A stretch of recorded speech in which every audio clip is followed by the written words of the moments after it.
बात राजनांदगांव की कर लेते हैं, जहां से पूर्व मुख्यमंत्री छत्तीसगढ़ के डॉक्टर रमन सिंह चुनाव मैदान में हैं और आज वोटिंग के दिन सुबह सुबह डॉक्टर रमन सिंह ने अपने घर पर पूजा अर्चना की है। दिखाते हैं आपको मौके से एबीपी न्यूज संवाददाता अभिषेक उपाध्याय की रिपोर्ट। हम इस वक्त छत्तीसगढ़ के पूर्व मुख्यमंत्री रमन सिंह के घर पर हैं। ये देखिए पूजा पाठ कर रहे हैं।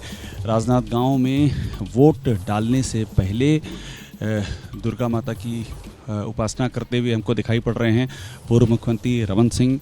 और राजनांदगांव में ये 3 बार के लगातार विधायक हैं। चौथी बार वो इस बार वो उम्मीदवार हैं और बीजेपी के लिए रमन सिंह का होना यहाँ पर एक बड़ी ताकत माना जाता रहा है।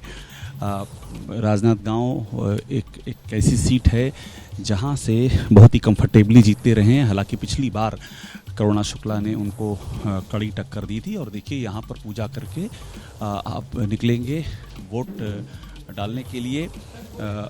और सबसे एक अहम बात ये भी है इस पूरे परिदृश्य की कि इस बार की जो लड़ाई है बीजेपी की ओर से सबसे वोकल यहाँ पर रमन सिंह ही दिखाई पड़ रहे हैं। 3 बार इस बार कोई बीजेपी ने चेहरा नहीं घोषित किया है अपना, लेकिन माना जा रहा है, देखिए सामने से रमन सिंह आते हुए दिख रहे हैं, माना जा रहा है कि रमन सिंह ही सबसे बीजेपी का बड़ा चेहरा हैं और यहाँ से वोट डालेंगे। क्या आशीर्वाद मांगा आपने ये तो बता दीजिए सर। आज चुनाव का दिन है। आशीर्वाद अपने लिए मांगा है या बीजेपी के लिए मांगा है? छत्तीसगढ़ में जी पूर्ण बहुमत के साथ छत्तीसगढ़ में भारतीय जनता पार्टी की सरकार बने और जो सुशासन और विकास की कल्पना छत्तीसगढ़ की जनता के मन में है, वो विश्वास छत्तीसगढ़ की जनता जीते। और भारतीय जनता पार्टी निश्चित रूप से इस बार के चुनाव अभियान के बाद 100% विश्वास मुझको है कि भारतीय जनता पार्टी प्रथम चरण में बस्तर और राजनांदगांव को मिला दे तो 20 सीटों के साथ हम पहले चरण में ही बहुमत की दिशा में आगे बढ़ेंगे और 14 से 15 सीटों पर भारतीय जनता पार्टी पहले चरण में और दोनों चरण मिला के स्पष्ट बहुमत के साथ भारतीय जनता पार्टी की सरकार छत्तीसगढ़ में बनेगी। वजह क्या है जो आपको लग रहा है इतना बड़ा बहुमत आएगा? पिछली बार जो स्थिति थी और आप कह रहे हैं पूर्ण बहुमत आएगा, इसकी वजह क्या है? उसकी वजह है इनके झूठ के वादे, झूठ का पुलिंदा जो 5 साल पहले इन्होंने जन घोषणा पत्र में वादा किए थे, आज भी अधूरे हैं। जनता उसके लिए सवाल कर रही है और हमने किसानों के संतुष्ट करने के लिए, किसानों के जीवन में परिवर्तन लाने के लिए, छत्तीसगढ़ की खुशहाली के लिए धान की कीमत में वृद्धि की है 3,100 रुपया और 21 क्विंटल धान खरीदी की बात की है। तो ये एक मुश्त में बोनस देने की बात भारतीय जनता पार्टी ने की है। 2 साल का बोनस 4200 करोड़ 25 तारीख को देने, 25 दिसंबर को सुशासन दिवस पे देने की घोषणा की है। 500 रुपया गैस का सिलेंडर देने की बात की है। महिलाओं को 12,000, श्रमिकों को 10,000 रुपया वार्षिक देने की घोषणा की। इतनी सारी समाज के लिए घोषणा है और उससे बड़ी बात डेवलपमेंट। मोदी के साथ हम डबल इंजन की सरकार बनाएंगे छत्तीसगढ़ में और तेजी के साथ छत्तीसगढ़ में विकास आगे बढ़ेगा। महादेव ऐप कितना बड़ा मुद्दा है? महादेव ऐप बताइए वो कितना बड़ा मुद्दा है? निश्चित बात है, फायदा मिलेगा। करप्शन बहुत बड़ा मुद्दा छत्तीसगढ़ में है। मुखिया यदि खुद भ्रष्टाचार में लिप्त हो जाता है, जुआ सट्टा अपराधियों से पैसा लेने लगता है, 509 करोड़ का ट्रांजैक्शन को प्रमाणित किया है ईडी ने, इससे बड़ा और क्या प्रमाण मिलेगा कि इनके सचिवालय के 3 अधिकारी इससे लिप्त हैं, उनको पैसा मिलता है।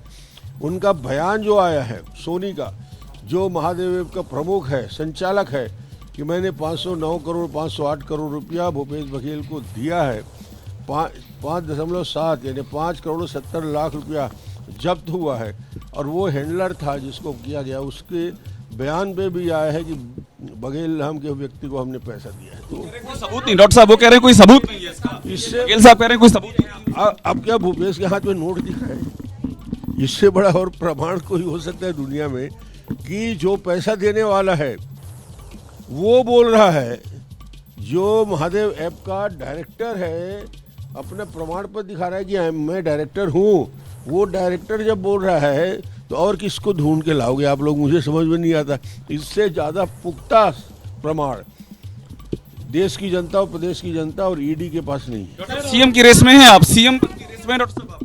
सीएम पद की रेस में? सीएम के पद में भारतीय जनता पार्टी में सभी रेस में हैं और चुनाव के बाद विधायक दल की बैठक में हम तय करते हैं। कांग्रेस ने शराबबंदी का मुद्दा ही गायब कर दिया प्रदेश में। शराबबंदी भूल गए और झूठे वादे सारे भूल गए। उन्होंने जितने वादे किए थे आज जनता उसी लिए शराब पूछ रही है। और शराबबंदी वो क्या करेंगे? शराब से जब 2100 करोड़ का घोटाला करते हैं, शराब का अवैध शराब बिक्री होती है, जहरीली शराब से लोगों की मौत होती है, इसमें भी रहम नहीं है, तो क्या स्थिति बनेगी छत्तीसगढ़ की? सर आप पे व्यक्तिगत आरोप भी लगाए। ईडी से और पुलिस से वही डरता है जो अपराधी प्रवृत्ति का व्यक्ति होता है। ईडी से क्यों डरेगा भाई? क्यों डरेंगे? दुनिया के लोग क्यों नहीं डरते ईडी से? आपने 2100 करोड़ का घोषित शराब में घोटाला किया है, प्रमाण है 40% अवैध शराब बेचने का, हॉलमार्क नकली लगाने का प्रमाण है, बिना टैक्स दिए 40% शराब बेचने का, 25 रुपया प्रति टन कोयले का प्रमाण है, 600 करोड़ रुपया पीडीएस के चावल का प्रमाण है।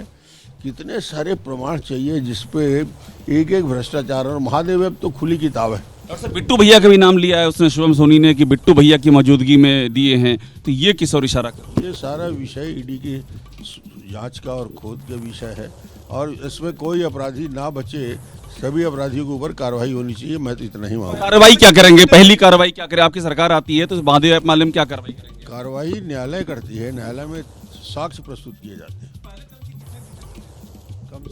तो हम बात कर रहे हैं डॉक्टर रमन सिंह से, और डॉक्टर रमन सिंह ने पूजा की है, उसके बाद मीडिया से मुखातिब हुए हैं, पूरी उम्मीद जता रहे हैं कि बीजेपी की सरकार आएगी और महादेव ऐप को लेकर के काफ़ी जो है सीधा आरोप भूपेश बघेल सरकार पर लगा रहे हैं। कैमरा मनोज त्रिपाठी के साथ अभिषेक उपाध्याय, एबीपी न्यूज़, छत्तीसगढ़।